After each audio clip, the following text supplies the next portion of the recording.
What is up, YouTube? The audio is good to go. I brought my mic for you guys, but I forgot my adapter. So I have my mic, but I have no adapter, so I can't plug it into my PC. So the audio is going to be a bit less good, but I thought rather a video with less good quality than no video at all, right? So I am in a bit of a hollow room right now, but I checked the audio before recording and it is understandable. So bear with me for these upcoming 2 days, 3 days. Um, but let's still go over the price action because I think I am understandable. So this video is going to be over the two trades I have taken, or two, three trades I've taken on Wednesday and Thursday. And we're just going to go over it from a purely technical analysis standpoint and my exact entry confirmations and why I took it and how I managed the trade. And then in the next video, I'm going to give my thoughts on the entire crypto market, do some TA on Bitcoin, and then my expectations coming into the future, right? So for now, let's just get straight into the trades. So the first trade I wanted to talk about was the trade I took during Asia on Solana.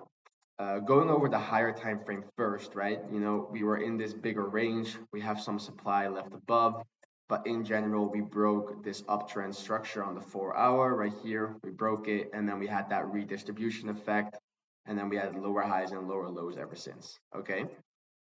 I did have this redefined order block on my chart, which is not just an order block. If we zoom in, it's more range demand. It's these last two downwards candles before that massive pump up. So definitely buyers stepped in right here and pushed price higher. And not only was this a range demand, we actually had a institutional block. And what do I call an institutional block? Well, we had a range right here with our initial range low, our first sweep, and then our second tap after breaking structure. So we clearly had a Wyckoff model to accumulation going on. And then within that Wyckoff model to accumulation, we had a tiny accumulation in here. And whenever a order block is backed by a clean Wyckoff schematic, I like to call it an institutional block because it shows institutional involvement. So I was expecting a bounce from this green demand zone, and that's exactly what we got, right? Well, we got a pretty significant move down, pretty aggressive. And as you guys should know, price lost to form a range to gather more liquidity in the market after a massive extended move to one direction, in this case, the downside. So the moment we entered this green demand zone, I was expecting some sort of a range just by the way we came down, which was pretty aggressive. So we tapped the range demand, went higher, and wicked out the low. So at that moment in time, I'm immediately looking at this range. Okay. So as we can see, we had our initial range low, we have our initial range high, range low, range high. We wick both sides. Okay. So we have our range low, we wick the low, we have our range high, we wick the high. You guys should know, if you have watched more videos of mine, that distributions can go over into accumulations and vice versa, and we can just trade both. So at this point in time, in general, I'm expecting maybe a move up because we are coming into a zone of support, and we have been coming down pretty aggressively, leaving some buy side liquidity above us. But we can trade a potential distribution that goes over into an accumulation, which is exactly what happened right here. So zooming in, I had this range on my chart, but if you look closer, not only is this whole thing a range, right? Within this whole range at that moment in time, price was actually forming another little range right here. This was forming its own little range. And then ranges can go over into each other, meaning if this little range breaks out to the downside, this will be the bigger range. So I was checking price and I was like, hey, we also have a little range going on from the top down right here. And as you guys can clearly see right now, if you've watched more videos of mine, something should stick out immediately, where we have a initial range high, and then we have that third sweep, we have the second sweep, indicating a potential model 1 distribution. Besides that, we have some nice sell side liquidity below us. And I don't know what the range volume profile was doing. Let me double check that. Just nice and normal. Okay, nothing special about that. But I was looking at this and I was like, okay, we have a local model 1 going on over here, potentially. But if I zoom out on the 15-minute and I grab this and I grab my marker, we have a range high, our sweep, and then this is not market structure on the 15-minute. So on the higher time frame, this can just be one move. Let me change the color so it is a bit more clear for you guys. On the higher time frame, on the 15-minute, you know, this is your 1 tap, this is your 2 tap, and this whole move can be your 3 tap. So we have a potential Wyckoff Model 1 going on the 15-minute, having pulled the whole range right here. But if you zoom in on that bigger third tap, we can see that we have our own little Wyckoff Model 1 going on. And when you have these Model 1 distributions going and flowing into each other, that's always a higher probability setup, right? Because it's just the whole picture is aligning in that case. So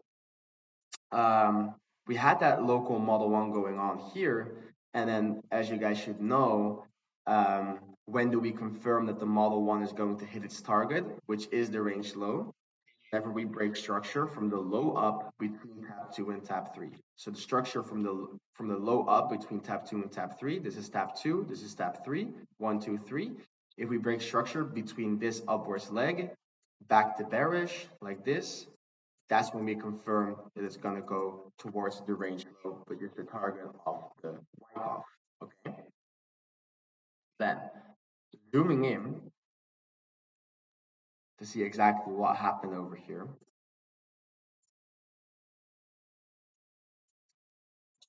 Following our most fractal structure, I did grab that high here. We have low, high, higher low. There's an equal high, okay? Equal high. I count it, higher low, and a higher high. Okay. So this is our structure leg. Right here, we break that structure leg back to bearish. Because instead of a higher low, we actually make a lower low. Now, what I was noticing right here is that we also had a flip going on. As you guys can see, we have demand here remaining right above that break of structure level, demand, and we got a tiny bounce from it before breaking structure, meaning right here, you have your flip. This demand, yeah, failed to cause a higher low for a higher high. Instead, we got a tiny bounce and then we still broke structure, meaning sellers took over right here. Sellers stepped in and caused a lower low, a higher low for a higher high. And that's what we call a demand to supply flip. And normally, if you break structure after having a Model 1, we put our stop loss, you know, above that third tap high, which is the most clear invalidation, and then we target the low. In this case, that will be a 1 to 6, okay? A 1 to 1.6. But once we have that flip going on, we can actually refine our entry all the way down to above that flip zone high.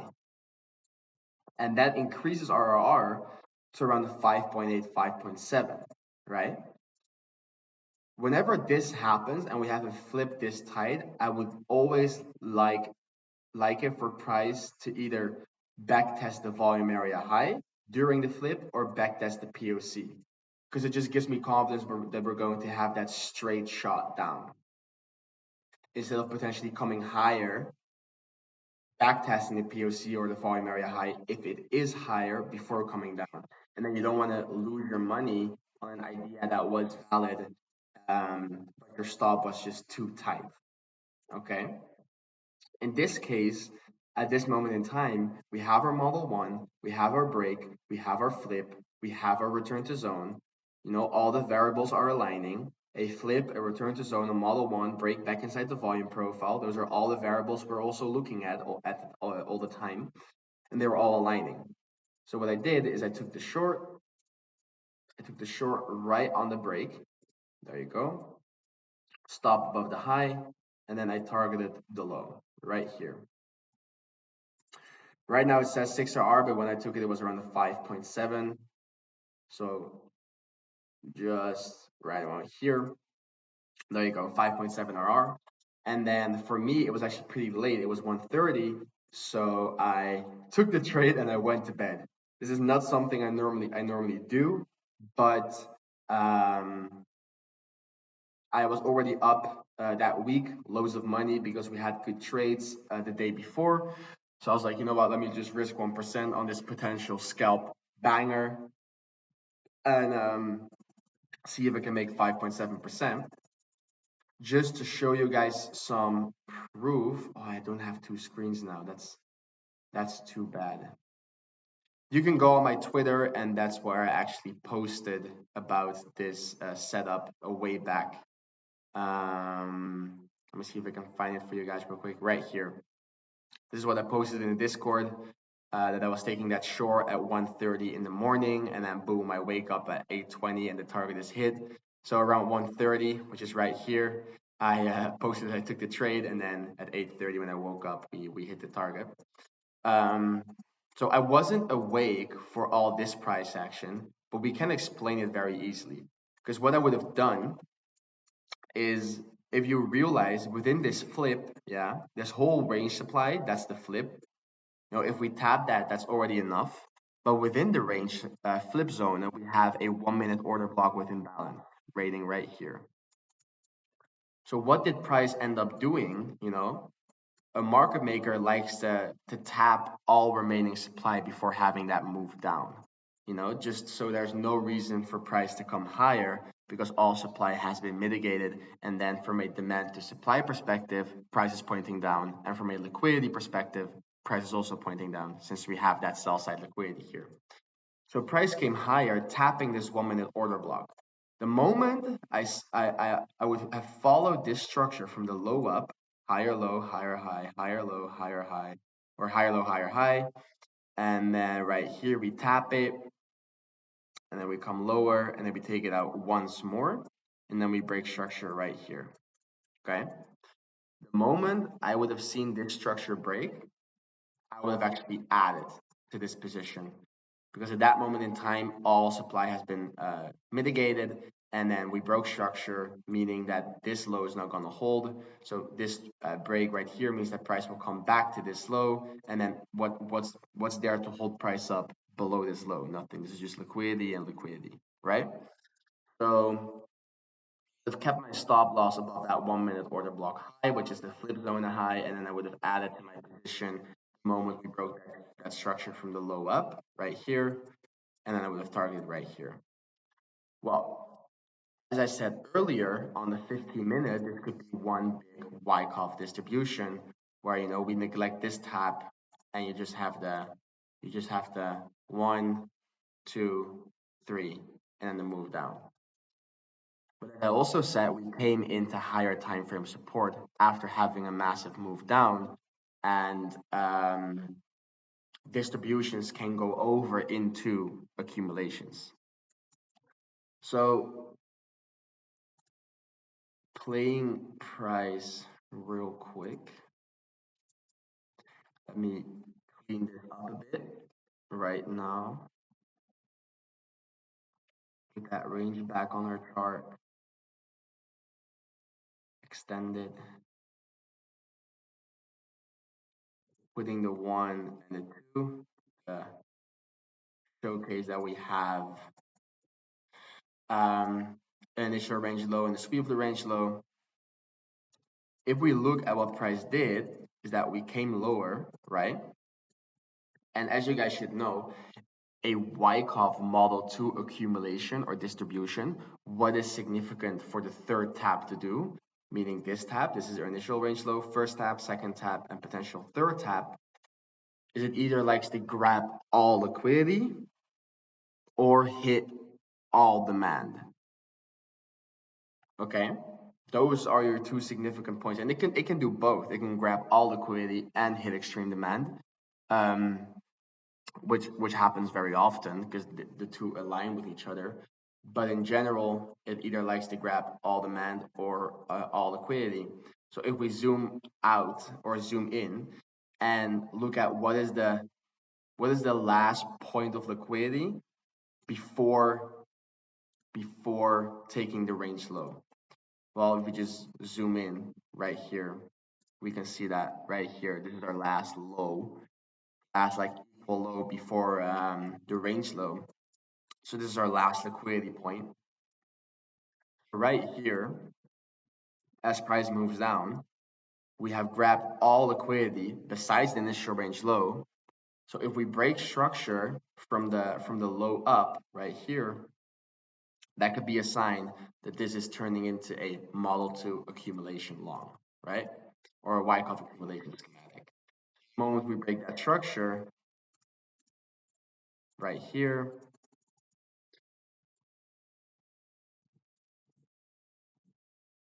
that's actually where you can switch long, right? You can put your stop here, you can put your stop here, following the internal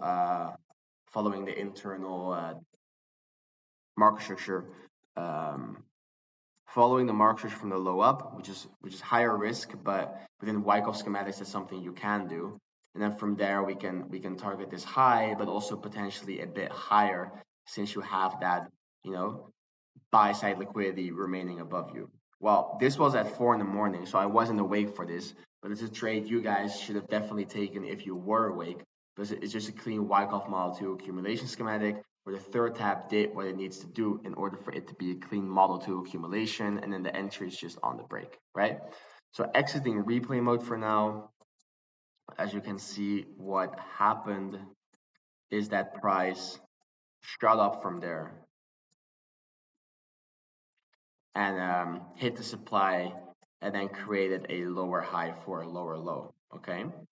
There was the possibility that this was a range and this was the accumulation or the manipulation above the range low, and this could be the expansion away for a typical power of 3.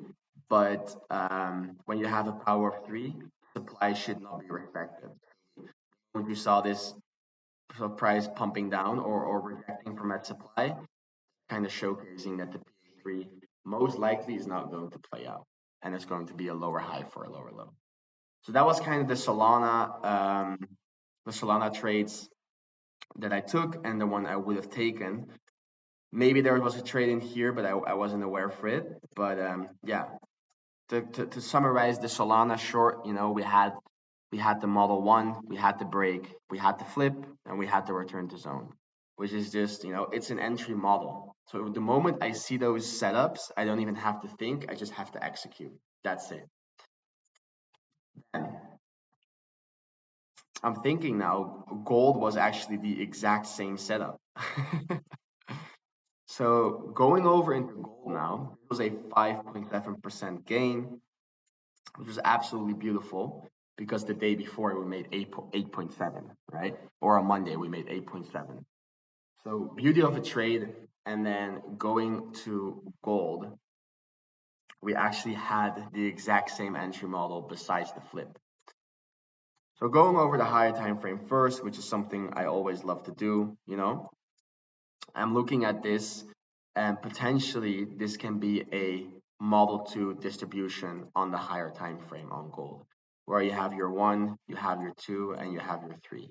Let me make these back to blue, by the way, because that's what they used to be.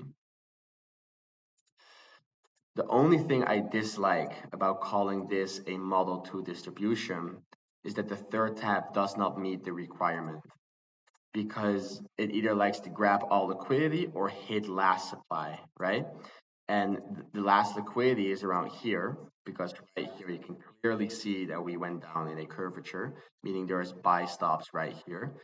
And the last supply is this range supply right here.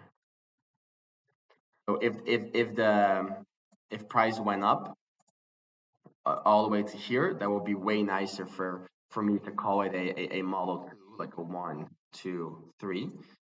However, the way price behaved in this move right here, that we had the accumulation, which we called very nicely, and it turned into a model one, right? It turned into a model one. We broke structure here, and then we had a very, very, very aggressive move to follow. So just because price on the 4 hour created a redistribution right here, I'm kind of thinking that, you know, this is going to be the third tab, and the third tab had its own little Wyckoff Model 1 distribution, which is very nice. And in those scenarios, we'll probably hit the range low, right? So that's why, as well, right here, I have an institutional order block, because it's an order block backed by a big Wyckoff schematic, and they tend to work extremely well. And this is a pretty big institutional order block. It's the whole range supply, but you can redefine it right here. So just this whole area is resistance.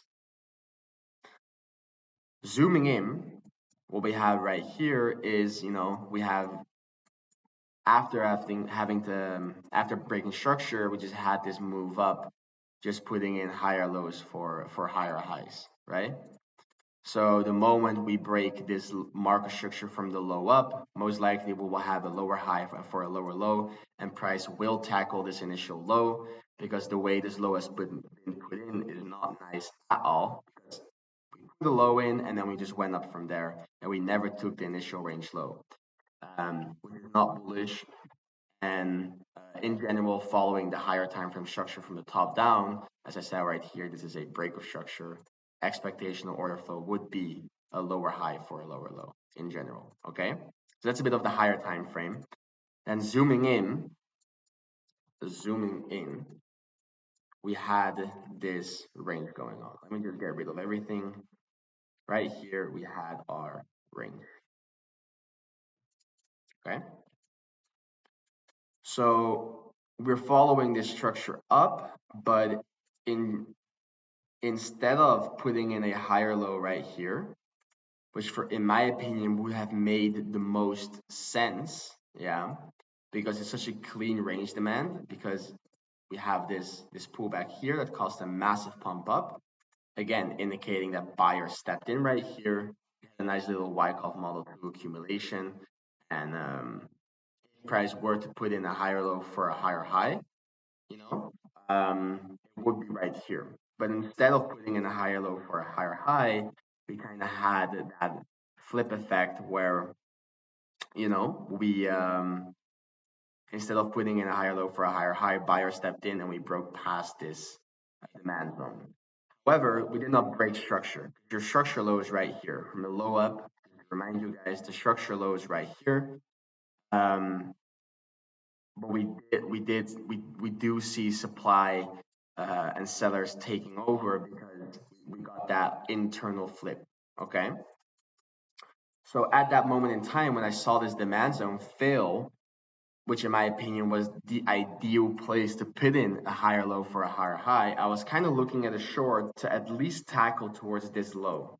Okay, and from there, if we fail to take out the low, we can look for a full-on reversal. But since then, I'm kind of bearish. Okay, I'm seeing this demand zone fail, and then we form a range. So initially, I'm looking at a distribution. I want the range to be a distribution so I can take it lower. Well, what do we have? Okay, what do we have? We have initial range, and then we have supply remaining above the range high. So initially, yeah. Okay, let's set it up. Okay, let's extend it. Initially, I saw this. I woke up at 8 right here. I woke up at 8 around this pump, and what do I see? I see we failed to put in a higher low. We broke lower. Immediately, I'm bearish, and I'm looking for potential range deviation or distribution short. And then what I also see is that right here we have our Asia low. So our range low, our market structure low, is aligning with the Asia low. That's always extremely nice. Okay, that's always extremely nice. And then right here we have our Asia high. So our Asia high and our Asia low is equal to our range low and our range high. That's always extremely nice. If you have a range deviation trade that's aligning with the Asia session high and low, extremely nice. I've made a whole separate video about this on Twitter. You can search it up. I think it's called some Forex Alpha for you guys. But I've explained how I love when my market structure points are aligning with my Asia points. So that was the case. Well, we have clean supply remaining above here. And at this moment in time, we have our initial range high here, and we had that first sweep up, okay? Tapping into that supply. You can see on the 10-minute time frame, a 1 and a 2. If you zoom in, let me extend it.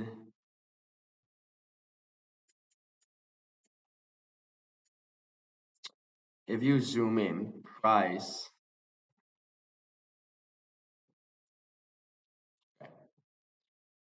if we zoom in, the market structure from the low up, so this is where we swept the initial range high. The market structure from the low up is right here, higher lows and higher highs, and here we have that market structure low pending, okay? And we failed to take out that model 1, okay? However, we came very close to the range high, very close, and then we had that move down to follow. So what I told my guys at this point is, hey, we swept all liquidity, or let's call it liquidity. We swept all liquidity, and now we're coming down. Right now we're coming down. I was like, maybe even though we did not break structure beforehand, it can be a potential Wyckoff model 2 distribution because we swept the Asia high and then we swept all liquidity. So if we break structure right now, everything is pointing in one direction. All the liquidity is pointing down. We have swept the supply, so demand, so all the supply has been mitigated. So from a supply and demand perspective and a liquidity perspective, everything is pointing down. However, the trigger was a market structure break. Sweeping this liquidity, we left behind a 5-minute order block. As you can see right here, we left behind a 5-minute order block.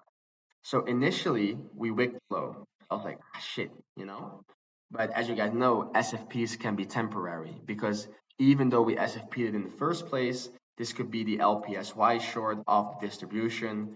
And if structure still breaks from the low up, so between this point and that point, if structure still breaks back to bearish, right here, I will still short it because that means that this low failed to take out a new high and then it becomes weak in nature. So price will have a rotation back towards the low. And then if we break that low, what's stopping price from sweeping all this liquidity and tackling the Asia high?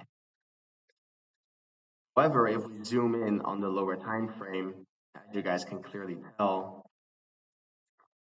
we did not break structure from the low up. In fact, we had no structure. Right? So we had an initial range low or initial high, low, and then here high, low, and we never broke it. Okay. I was seeing this potential model 2 distribution, but that didn't play out. Then I thought to myself, because this could still be a range deviation play, is there a reason? Is there a reason for price to take out the high once more? Is there maybe supply remaining above us that needs to be mitigated before we have that move down? So I checked because I took this whole range supply, right? But if we zoom in right here, we have even more refined range supply right here. And not even that, on the 5-minute, once I checked, we had a 5-minute order block with imbalance right here. And then we had a move down, create another 5 minute order block with imbalance. Not only that, just staying on the 5 minute, we can see that we also had demand right here using the 5 minute time frame, a 5 minute order block that failed because right here, price could potentially break structure, higher low, higher high. Oh no, we had a lower high, a flip as well within this internal little bit of price action. So I'm looking at this, I'm like, oh wait, we have a 5 minute supply chain above us. And as you guys know, the second tap or the tap of the second order block created in the supply chain, meaning this supply created that supply, hence it's a supply chain. Those taps are extremely strong, right? I'm like, oh yes, there is a reason for price to come higher once again. And as you guys should know, if we take out the high once more, so we have two sweeps of the initial range high, sweep, second sweep, we could have a potential model one distribution in the making. So now I'm thinking to myself, if price breaks structure between this point and that point, which would be our entry trigger for the model one, all supply would have been mitigated and all the liquidity would have been grabbed. So now I'm thinking this can be a very high probability setup, like very high probability setup. A model one with our Asia low intact and then a nice return to zone above it. All supply has been mitigated.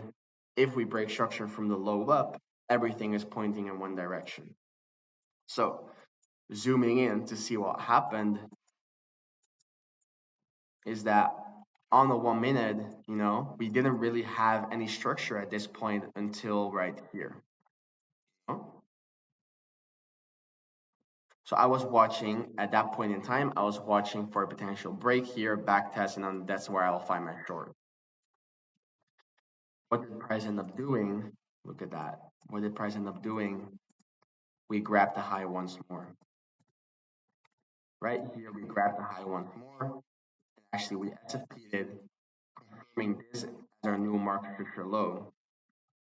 Now, I'm like, if we break this low, I can short it with my stop very tight, and I can target all the way down towards the Asia low for a potential 10 risk to reward play.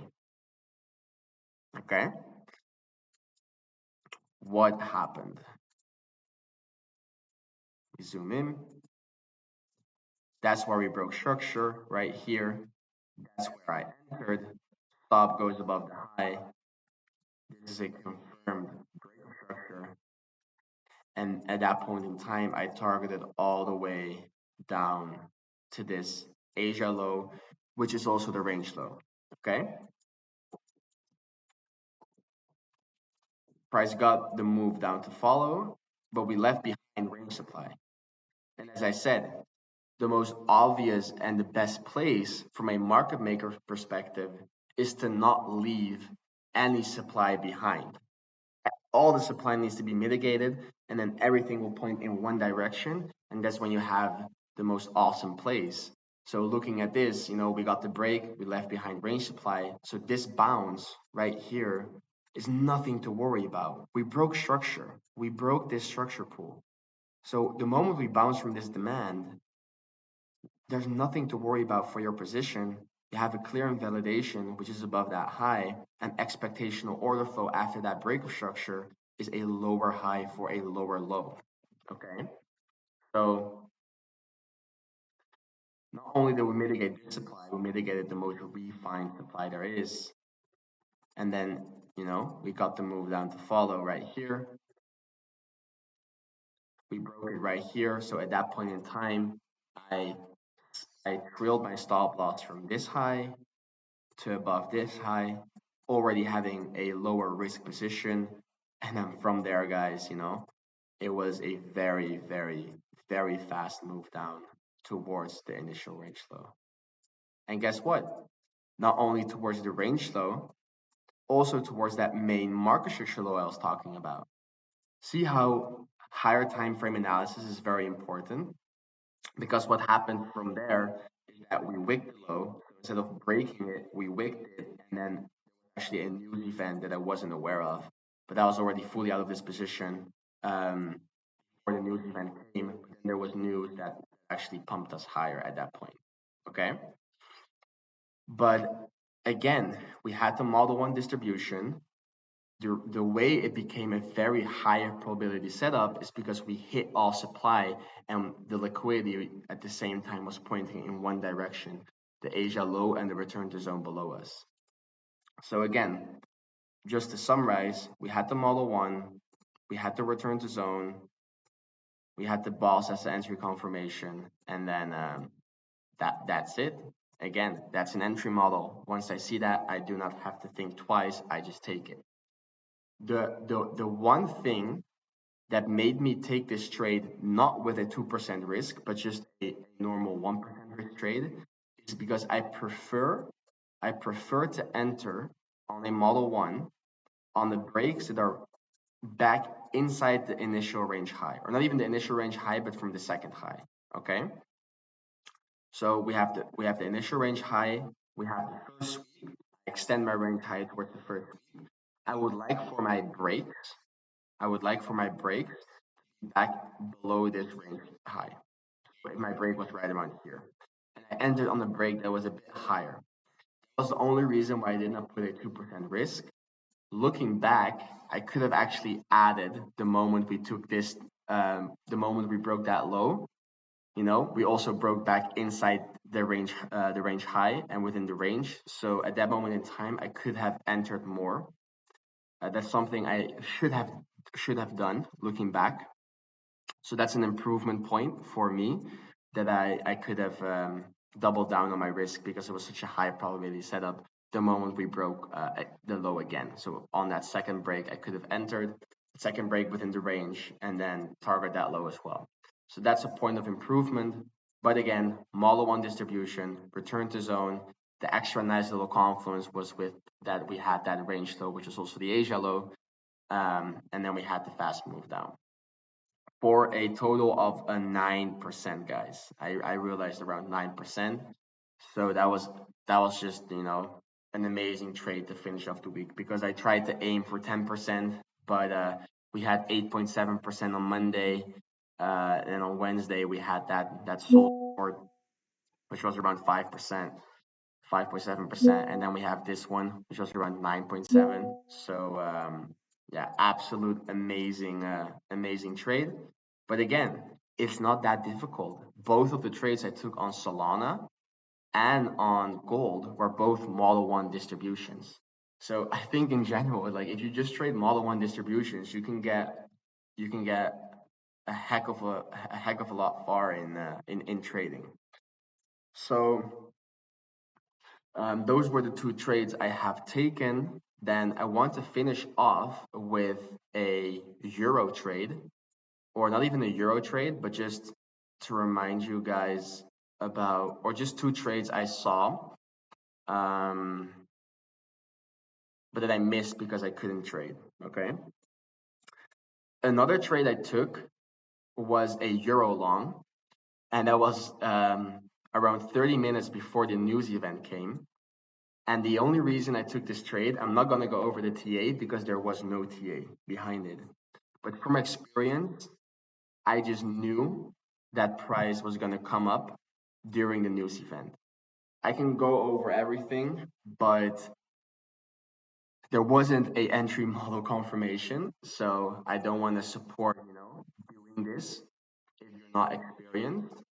But the way price was forming and the way price action was kind of talking to me in a way, and we had that inefficiency right here and just that whole move down, I was expecting price to come up, and I posted proof of entry on my X. But just to prove to myself that I was confident in what I was actually saying, I opened a long. So that was an amazing long. It made me around 3% because I didn't have a clear invalidation, right? So I just opened a long. I made around 3% on that move, and I cashed out. That was that was also extremely nice, but I do not support that behavior for you guys. But then zooming in right here, what did we have right here? Just neglecting the higher time frame, had a local range. We had a local range. You can say that price had a nice little, a kind of a one, a two, a three, a nice little model two accumulation. Look at the starting point of this range. Let me extend it down. This range high is equal to, again, the Asia high, guys. This range high is equal to the Asia high. What happens right here at 9 in the morning on this candle at 9 in the morning, London opens, we come up, we break structure back to bearish right here, break it back to bearish, come back for the lower high because after breaking structure, what's expectational order flow, guys? After breaking structure, you have a lower low, so expectation order flow is a lower high for a lower low. And then right here, we had that 5-minute order block, which is the extreme supply. There's no supply higher than this before taking the range high. So it's our extreme supply. That's where we put in the lower high, and then we came down, actually creating, again, a supply chain. As I said earlier in this video, the second order block of a supply chain is very strong. So we tried to turn it into a model one, but we failed because we got a very harsh rejection from that supply chain. So again, this is something I have given to you guys for free. On like some people will make you pay for this information, but if you have your market structure lows and your market structure highs aligning with Asia highs and Asia lows, those are such high probability setups. I missed this trade because I wasn't behind my PC for it, but you had your range high. You which was your Asia high, London opens, you sweep it, you break structure, you hit extreme supply, and then you have to move down. So you could have easily entered on this lower high, put your stop above the order block, and then target the initial range low. You can see what price does after it, I would just target the initial range low because from there it can turn into a model one accumulation, and it's already a 3.77 risk to reward, which is amazing. It's amazing. But yeah, if you did not take this and you have been following me for a while and you want to get into trading, come on, pick up the pace. Literally, I have given you guys this alpha for free, like 3 weeks ago on my X. Market structure highs aligning with Asia highs, sweeping those give extremely nice trades. The gold trade was around this, and the euro trade was around this. So do your homework, guys. Literally, like this is secret alpha I'm giving you. But yeah, those were the trades. Those were the trades I missed, and then the other trades I have taken. So I've explained them all now. Mainly everything I base my trading around is behind smart money concepts, and then mostly regarding Wyckoff distributions and accumulations and range trading, right? So hope this was valuable to you guys. Now I'm going over into another video talking about my thoughts on the crypto market. But if you want to learn this trading stuff, I have plenty of videos on my YouTube that low-key gives you all the knowledge that you need to trade. Like I've been going over my trades for a lot of weeks now. Every trade I've taken. So if you're a warrior and you want to learn, just watch all those videos. So I appreciate you guys, love you guys, and peace.